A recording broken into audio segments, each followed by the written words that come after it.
আমাদের দোয়া আল্লাহ তাআলা কেন গ্রহণ করছেন না? অসংখ্য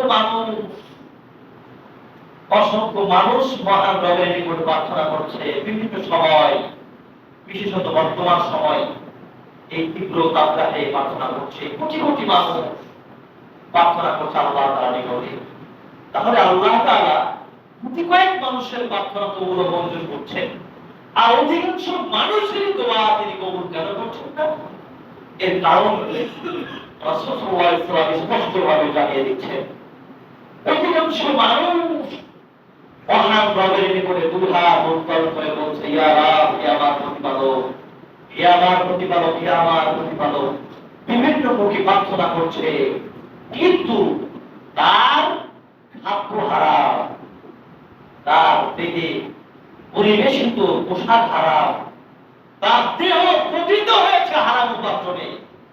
কিভাবে এই ব্যক্তিত্ব আল্লাহ তাআলা কবুল মঞ্জুর করতে পারে? কখনোই না, এটা কখনোই হতে পারে না যে হারাম খাদ্য ভক্ষণকারী দোয়া আল্লাহ তাআলা কবুল করবেন, এই জিম্মাদারি তিনি নেন নাই। কখনোই কোন জালেমের, ফেরাউনের, হিন্দুত্ববাদীদের, পাঁচটা গোলামদের দোয়া আল্লাহ কবুল করবেন না, কখনো হতে পারে না। আজকে মুসলিমদেরকে, মুসলিম যুবকদেরকে মিথ্যা অজুহাত দিয়ে পিটিয়ে হত্যা করবে হিন্দুত্ববাদীরা, হিন্দু বাচ্চারা, আর এই প্রতিবাদে মুসলিমরা বিক্ষোভ করবে, সেখানে গুলি চালানো হবে। আর এই সমস্ত হিন্দুত্ববাদীদের, হিন্দু বাচ্চাদের দোয়া আল্লাহ তাআলা কবুল করবে, এটা কখনোই হতে পারে না। চ্যালেঞ্জ থাকবে, কখনোই হতে পারে না।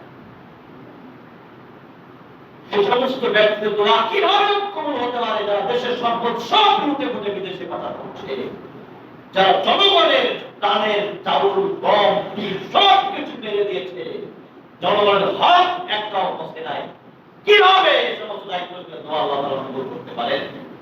পবিত্র মাহে রমজানে সৌদি আরব থেকে 20 টন টাটকা খেজুর দেশে এসেছে।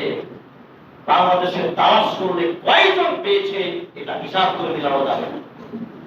এটা কোথায় ভাগ হয়ে গিয়েছে? সমস্ত মিডিয়াতে এটা দেখানো হয়েছে মাহে রমজানে।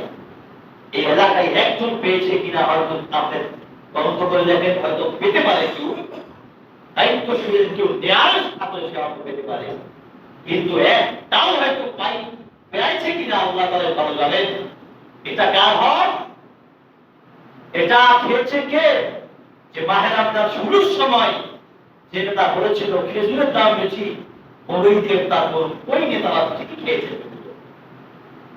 যারা জনগণের সম্পদ লুটে ফুটে খায়, যারা জনগণের হক মেরে খায়, এটা এই সরকারের কথা না। যে যখন ক্ষমতা পায় সে তখন এভাবে লুটে ফুটে খায়। কোন একটা নির্দিষ্ট সরকারকে দোষ আমি দেই না। যে যখন দেশে ক্ষমতা পেয়েছে সে সব লুটে ফুটে খেয়ে দেশের সম্পদ পাচার করেছে। মানে ক্ষমতা যাওয়ার